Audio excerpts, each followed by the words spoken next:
기도란 하느님과 인간 사이에 이루어지는 인격적인 대화입니다. 우리는 기도를 통해서 자신을 발견하고 성장시킬 수 있는데요. 오늘 이 시간에는 기도할 때의 올바른 마음가짐에 대해서 알아보도록 하겠습니다.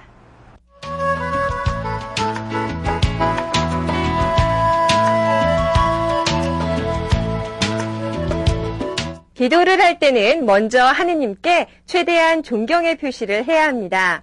하느님은 절대자시고 인간은 한없이 부족한 상대적인 존재인데요. 이렇게 절대자에게 존경의 마음을 갖는 것을 흠숭이라고 하죠. 두 번째로 감사의 마음을 가져야 합니다. 하느님께서는 인간에게 가장 귀한 생명과 생명이 성장할 수 있는 자연의 조건을 함께 주셨는데요. 인간은 한순간이라도 하느님의 도움 없이는 존재할 수 없을 만큼 하느님의 큰 은혜 속에서 살아가고 있습니다. 그렇기 때문에 신앙을 통해서 하느님의 큰 은혜에 대해 감사의 마음을 가져야 하는 겁니다. 세 번째로 기도를 할 때는 용서를 청해야 합니다. 사람들은 보통 일이 잘 되면 자신의 능력으로 생각하고 잘못되면 하느님을 원망하는데요. 이렇게 인간은 하느님께서 주신 은혜에 대해서 배반하는 생활을 하고 있습니다. 그렇기 때문에 하느님께 진심으로 용서를 청하는 마음을 가져야 합니다.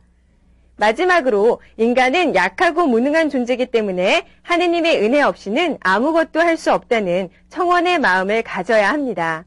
다시 말해서 기도를 할 때 가져야 하는 마음은 흠숭과 감사, 그리고 용서와 구은이라고 할 수가 있습니다.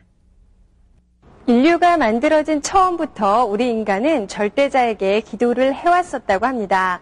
원시 종교에서도 맹세나 재물봉헌 등과 같은 여러 가지 기도 형태를 볼 수가 있는데요. 자, 그럼 이번에는 기도에는 어떤 종류들이 있는지 알아볼까요? 기도는 보통 염경기도와 묵상기도, 그리고 화살기도로 구분됩니다. 먼저 염경기도는 기도서에 쓰여진 내용에 따라서 소리내서 바치는 기도인데요. 예수님께서 제자들에게 주님의 기도를 가르쳐 주신 데서 유래됐다고 하죠.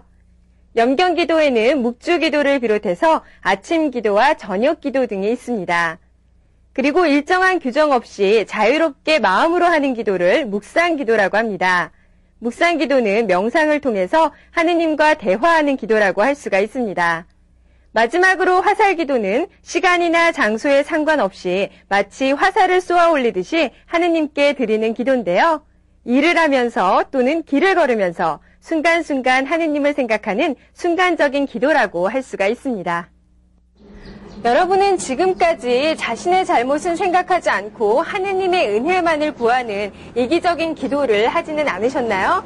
앞으로 기도를 드릴 때에는요, 먼저 하느님께 대한 흠숭과 감사의 마음을 가지고 용서를 청한 다음에 하느님의 은혜를 구하는 것이 올바른 자세라는 거 꼭 기억하시기 바랍니다.